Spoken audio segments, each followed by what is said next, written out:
This video isn't about jumping to conclusions. This is about examining the gaps, the timing, the unanswered details that came from an incident at Brown University. These are details that deserve transparency. Let me try to say this calmly because this story deserves clarity and not chaos. Police have released new surveillance footage connected to the Brown University tragedy. And what they've shown the public is astonishingly poor, grainy, blurred, barely usable. And that's hard to accept in a world where traffic cameras can capture a crystal clear image of your license plate, your dashboard, what you had for breakfast. We can actually see license plates from drones, okay? We're surrounded by high definition cameras. Brown University alone has reportedly hundreds, possibly over 1,000 cameras on their campus.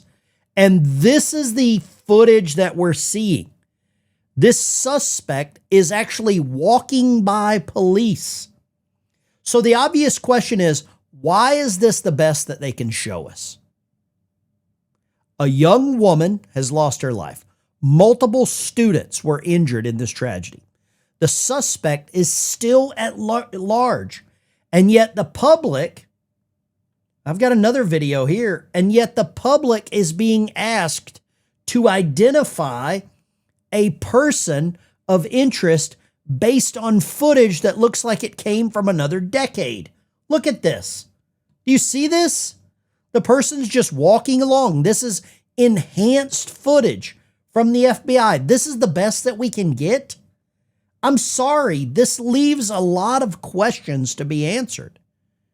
And that alone should raise eyebrows. Now let's talk about what we do know and the information that's coming out. One of the victims, Ella Cook, was not just another student. She was the vice president of the Brown College Republicans, extremely small group on a very liberal university campus, mostly politically lopsided campuses in the country.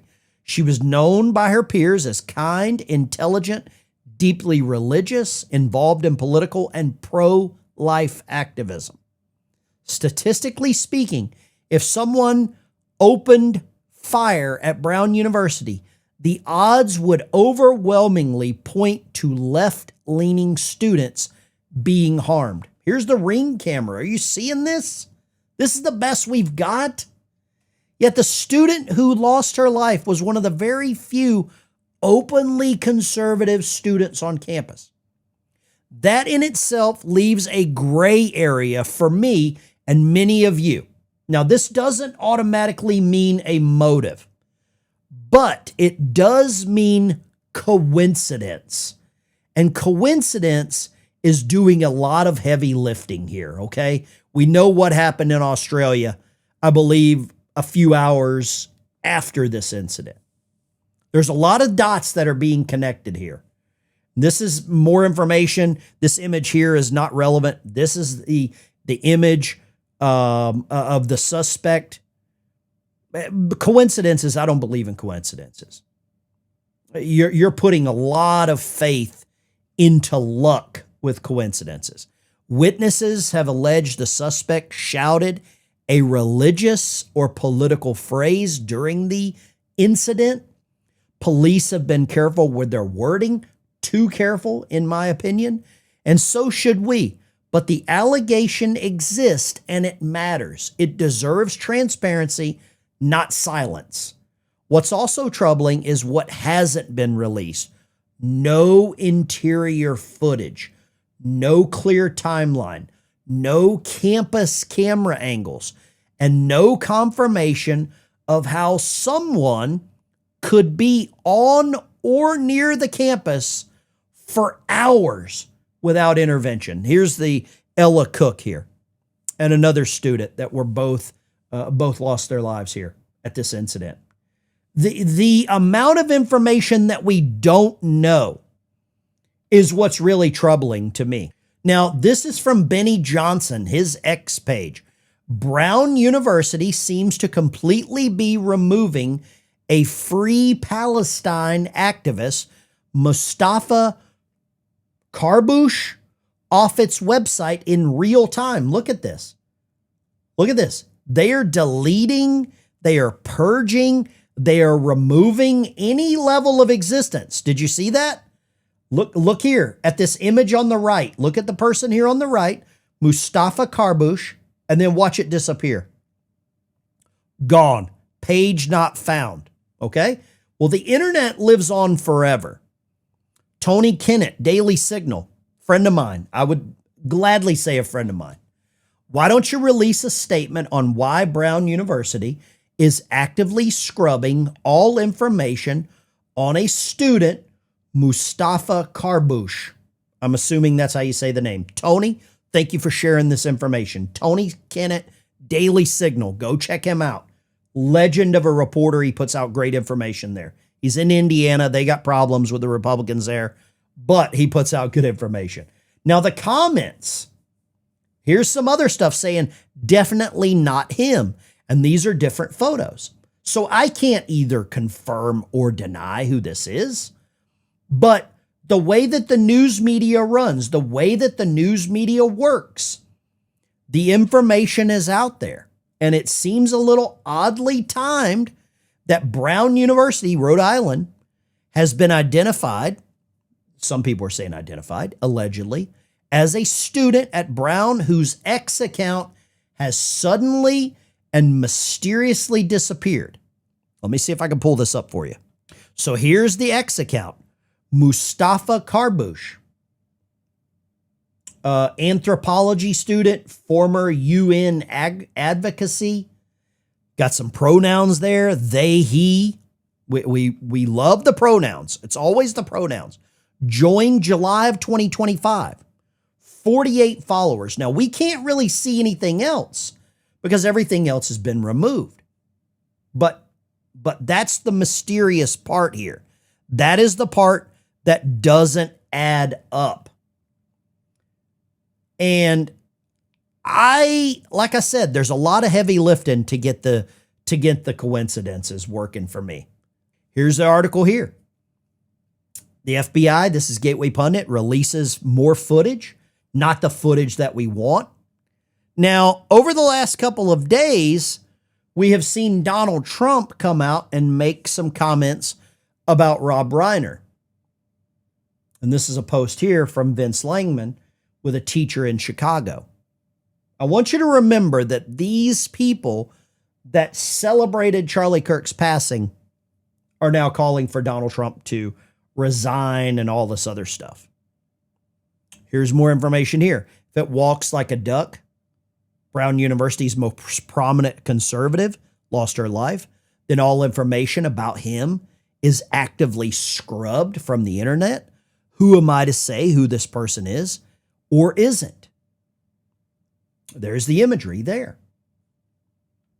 There are experts that have conducted a gait match like walking, and it's a 97.8% match. Not quite as high as room temperature, but this raises the question of why the university is not releasing this information. There's another video clip here I'm going to play where we've got some updates from the FBI and the Providence, Rhode Island police. It was released just a little while ago. If you were here and do not have that video, you can see Camille or Julie, and they can send that to you while we're reporting. Additionally, Camille and Julie are your contact to be on the press distribution list to be advised of future announcements. At this time, I'll introduce Providence Police Chief Colonel Oscar Perez. Thank you, Mayor. And so as the Mayor stated, we're about to show you a video. If we can have the IT officer play it.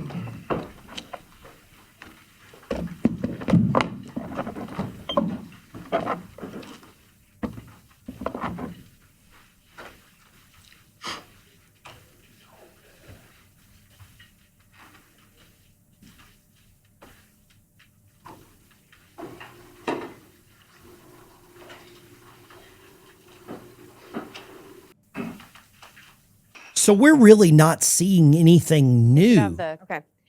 All right. So what's happening right now is they started the press conference and they have this 6-minute video. And what appears to be happening is for the press gathered and then for your benefit, they're playing the entire video, but there's no sound in the video. So we're just going to be, I guess, narrating. There's no sound in the video, as you heard there. They're just showing over and over again the same public information that we've already seen.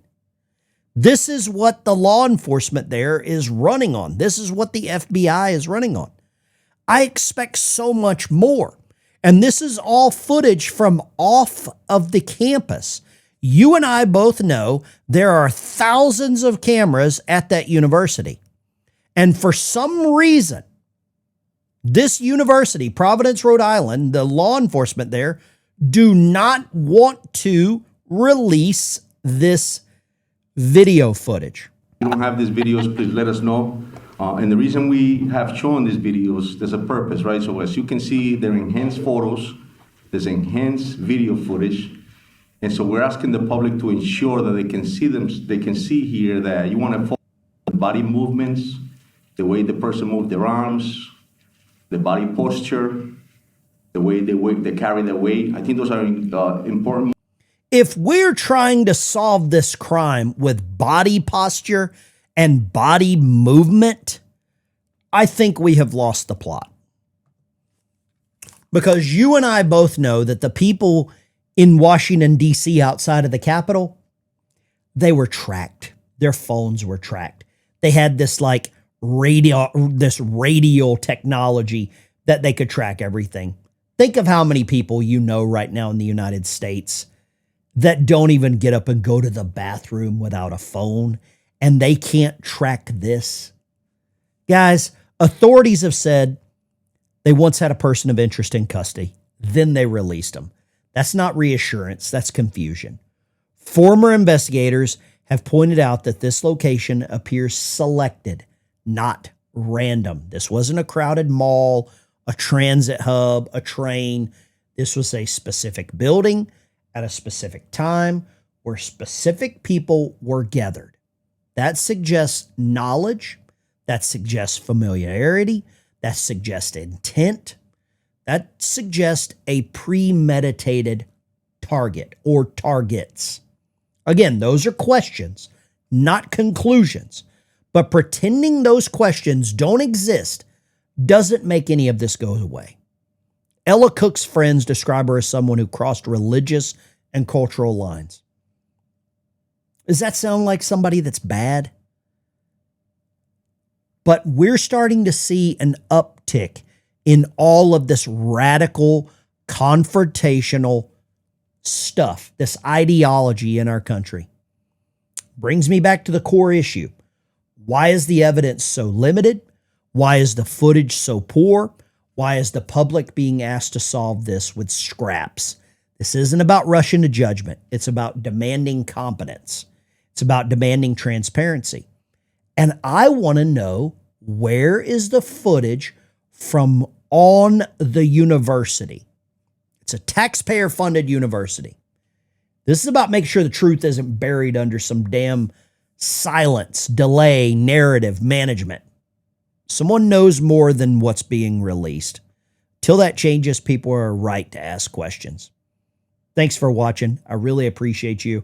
But this whole development at Brown University stinks. It stinks a lot. I'll see you in the next one. Thanks a lot.